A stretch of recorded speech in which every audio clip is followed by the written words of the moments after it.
The Torrance Refinery is a 750-acre facility located just outside of Los Angeles, California. At the time of the explosion, the refinery was owned by ExxonMobil. An important part of the refining process takes place in the facility's fluid catalytic cracker, or FCC unit. In the FCC unit, heavy hydrocarbons from crude oil are broken or cracked into smaller hydrocarbons, which can then be processed into gasoline and other fuel products. The heavy hydrocarbons are first fed into a reactor, where they mix with the catalyst.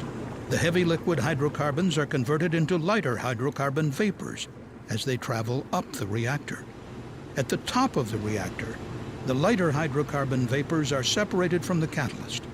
The hydrocarbon vapors then flow to the main distillation column. The catalyst falls down the side of the reactor, where it moves through a slide valve to a piece of equipment called the regenerator. During the reaction, a layer of carbon called coke forms on the catalyst that must be removed. Inside the regenerator, air is added, and the coke on the catalyst is burned off. The catalyst is then fed back to the reactor through a slide valve, and the cycle is repeated. When the coke is burned off the catalyst, this creates products of combustion called flue gas. The flue gas flows out the regenerator and enters a system comprised of multiple pieces of equipment, which remove any remaining catalyst particles present. The regenerator and flue gas system comprise the air side of the FCC unit. The last piece of equipment in the flue gas system is called the electrostatic precipitator, or ESP. The ESP removes small catalyst particles using static electricity. While the ESP is energized, it creates sparks, which are sources of ignition. It is critical that the flammable hydrocarbons in the reactor do not flow into the air side of the FCC unit, as this could create an explosive atmosphere.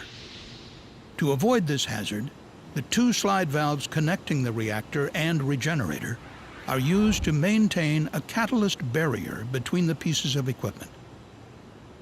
The sequence of events that eventually led to the explosion at the refinery began on Monday, February 16, 2015, when a piece of equipment in the air side of the FCC unit, called the expander, vibrated forcefully enough that the refinery's control system automatically transitioned the FCC unit to a standby mode known as Safe Park. During Safe Park mode, the flow of hydrocarbons into the reactor is turned off. The flow of air into the regenerator is also stopped. The two slide valves connecting the reactor and regenerator are closed to ensure a catalyst barrier is maintained. Steam is then forced into the reactor to prevent hydrocarbons in the main distillation column from flowing back inside. The ESP remains energized during Safe Park. One slide valve, however, had eroded over 6 years of operation, and even though it closed, it could not maintain a catalyst barrier in the reactor. Within 7 minutes of the unit going into Safe Park, all of the catalyst in the reactor fell through the slide valve into the regenerator. A direct pathway was created for hydrocarbons to flow between the reactor and the regenerator. But the pressure of the steam flowing into the reactor as part of Safe Park mode was high enough to prevent hydrocarbons in the main column from flowing back inside. With the unit in Safe Park mode, operators attempted to restart the expander several times, but were unable to do so. Refinery personnel met to identify a strategy to repair the expander and bring the FCC unit back online. Operations personnel predicted the expander could not restart because catalyst had likely accumulated inside. On Tuesday, February 17th, a meeting took place involving a group of refinery personnel. The group discussed a similar expander outage that occurred in 2012, for which the refinery had developed what is called a variance.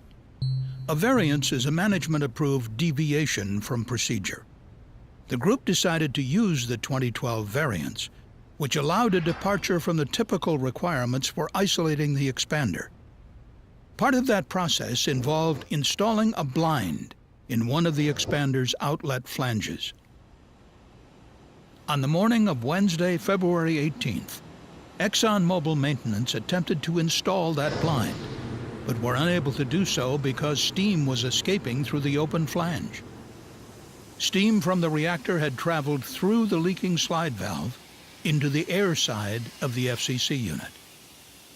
Using the variance as a guide, the flow of steam into the reactor was decreased in an attempt to reduce the amount escaping from the expander. But the variance did not evaluate whether this flow rate was sufficient to prevent hydrocarbons from flowing into the reactor from the main distillation column. And unknown to the operators, light hydrocarbons from a separate unit had flowed through a leaking heat exchanger into the main column, increasing pressure inside. With the flow of steam reduced and less pressure in the reactor, nothing could prevent the hydrocarbons from flowing back from the main distillation column. The hydrocarbons flowed into the reactor, where they escaped through the leaking slide valve into the air side of the FCC unit. At 8:07 a.m., a maintenance supervisor working in the FCC unit received an alarm on his personal hydrogen sulfide monitor, warning him that hydrocarbons were leaking nearby. By 8:40 a.m., multiple workers around the expander received the same alarm, and the FCC was evacuated. In an attempt to mitigate the problem, a supervisor ordered the flow of steam to the reactor to be increased, but it was too late. A flammable hydrocarbon mixture was flowing through the air side of the FCC unit and moving toward the ESP with its multiple ignition sources. There, the flammable hydrocarbon mixture violently exploded.